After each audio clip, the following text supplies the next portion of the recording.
nagkaroon ba kayo ng experience na working with younger actors, actresses, na nagpakita ng hindi maganda? Would you... nagmamahas ba? Paano po ang trato nyo doon? How do you deal with that? Do you say... I try to be more objective and iniisip ko parang nung ganun akong edad, ano ba yung frame of mind ko?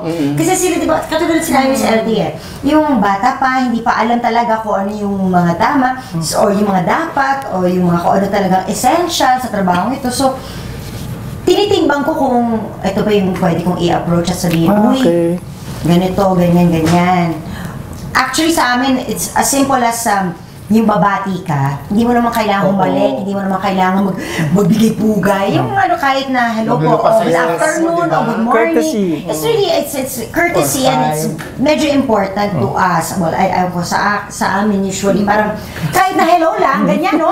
Okay na. Hello, ganyan. Pero pag dinaanan ka, parang ano yun, at gano'n. So, lalo na pag mga baguhan or bata, naiisip ko, baka hindi nila alam. So, lalapitan ko, depende kung paano ba sila. Uy, pag gano'n, pati ka lang, okay lang naman. Pero mahiya. Gano'n. Galing, no? Sometimes, pag nasa mood, depende na rin. Kasi minsan pag may angas pang kasama, nakakainis na lang yun eh. Hindi, ako, inaano ko na lang. Ako yung inahiyaan ko, tapos nasabi ko na lang, walang basagan ng trip. Wow! Very no? Yun na. Then man na. Cool. Bali mga nanay din to mga to, di ba? Kamusta ka sa bahay?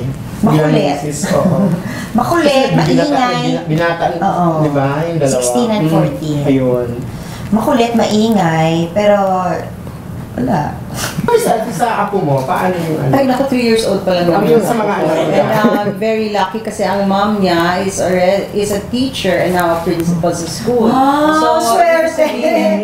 I mean, sila talaga yung dapat naman mag-guide eh, di ba? Dahil lola is ano lang, talagang andyan lang. But sila yung responsible for Tori, di ba? Yung silang dalawa ng mom and dad niya. So far, happy naman ako. Si Renz naman ay single.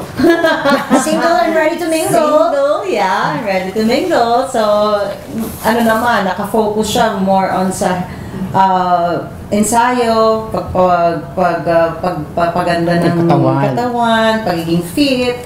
Si Ralph naman is aside from dun sa trabaho nila, is that ginagawa naman niya yung lahat ng pwede niyang makuha na docus for Rudy, for the boy, because nag-produce siya ng documentary for his father. So yun, yun ang pinagkakaabalahan niya. Medyo hindi na bagets ang problema. Nasa ano na, ibang level na, life na talaga. Ibang life, adult level na.